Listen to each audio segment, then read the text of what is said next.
मैं कुआँ हूँ। मैंने सदियों तक लोगों की प्यास बुझाने का काम किया है।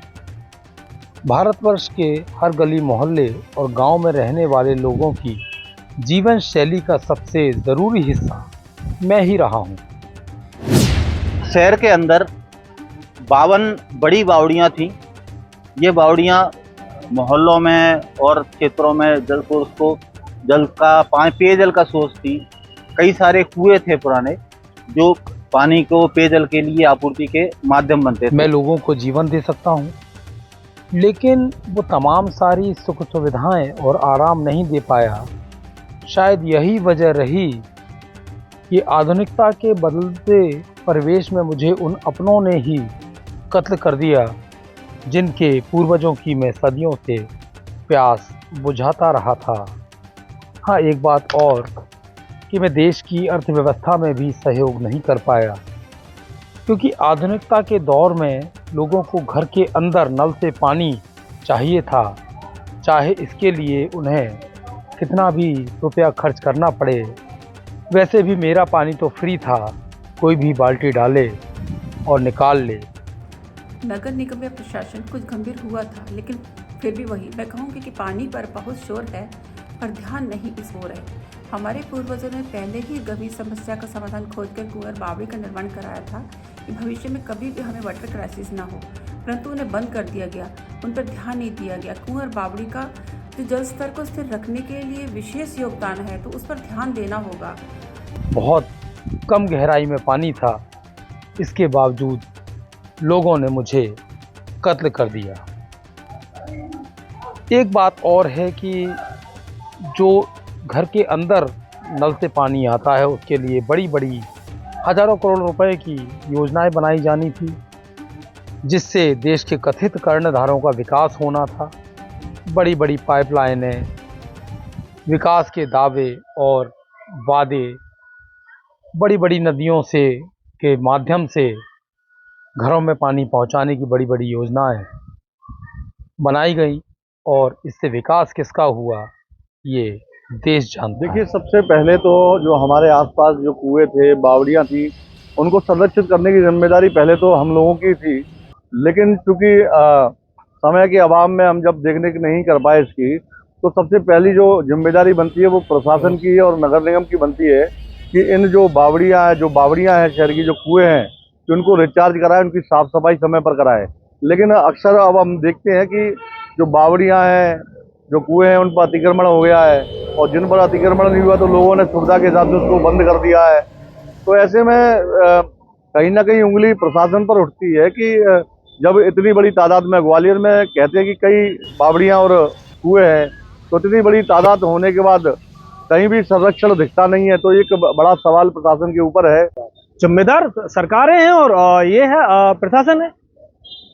यदि प्रशासन और सरकारें अपने दोनों से अच्छे से काम करती तो ये दिन देखने की नौबत नहीं आती। और आज भी अगर यदि प्रशासन और शासन नहीं जागा तो ये और ज्यादा संकट आने वाला है। अब आज अभी गर्मी की शुरुआत हुई है, हमें कैटेटो पैसारी से पानी लाना पड़ रहा है, शहर में एक दिन छोड़ के पानी मिल रहा है। क्या हम अभी भी कोई व्यवस्था नहीं करते, दूसरा तिगरा नहीं बना सकते? सालों से हमारी सरकार रही है, 70 साल से कांग्रेस सरकार रही है, उसके बाद बीजेपी सरकार भी रही है, लेकिन पानी के लिए बस केवल प्लान बन रहा है। साल में जब ग्वालियर की बसाहट को शुरुआत किया जा रहा था तो यहाँ के पानी जल स्तर को स्थिर रखने के लिए ग्वालियर के चारों तरफ तालाब की संरचनाएं बनवाई गई थी। 5 तालाब ग्वालियर में अभी जो नाम है, जिनके मामा का तालाब हुआ, जडेरुआ बांध के नाम से है, रमुआ बांध के नाम से है, वीरपुर बांध के नाम से है। ये जो तालाब थे, ये इनमें लगातार पानी रहता था। 2 नदियां हमारे शहर में थी। ये नदियां, एक तो स्वर्ण रेखा हो गई, स्वर्ण रेखा निकलती थी हनुमान बांध से, और मुरार नदी जो निकलती थी रमुआ बांध से। ये जो 2 नदियां थी, शहर की जीवन रेखा थी। शहर के अंदर 52 बड़ी बावड़ियां थी। ये बावड़ियां मोहल्लों में और क्षेत्रों में जल सोर्स को जल का पेयजल का सोर्स थी। कई सारे कुएं थे पुराने जो पानी को पेयजल के लिए आपूर्ति के माध्यम बनते थे। ये धीरे धीरे करके अगर देखें तो करीब करीब 25 से 30 साल पहले तक शहर के अंदर बहुत सारे कुएं थे। और बावड़ियां भी दिखती थी। धीरे धीरे करके ये जैसे जैसे जमीनों की कीमत बढ़ी, लोगों का जब लालच बढ़ता है तो उस लालच की पूर्ति के लिए लोगों ने कुएं को दबाना बंद किया, बावड़ियां बंद करना शुरू करी। वर्तमान स्थिति ये है कि शहर के अंदर बहुत सारी बावड़ियां दिखती ही नहीं है।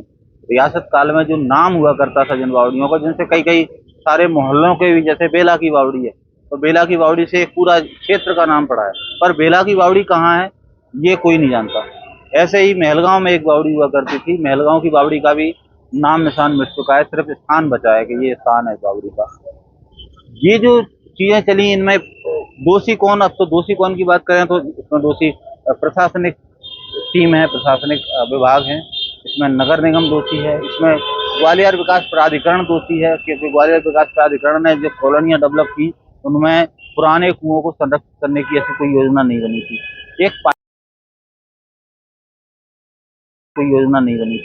एक पायलट प्रोजेक्ट बना था 2015-16 के आसपास। तो उस पायलट प्रोजेक्ट में ग्वालियर दक्षिण में उसको चयन किया गया था। उसको चयन करने के बाद शुरुआत होना थी कुओं के और बावड़ियों के संरक्षण की। शुरुआत हुई, एक आध साल काम चला, कुछ पायलट प्रोजेक्ट में योजना बनी नगर निगम के माध्यम से, इसके बाद ये बंद हो गई। आज उस योजना का कहीं कोई नामो निशान नहीं है।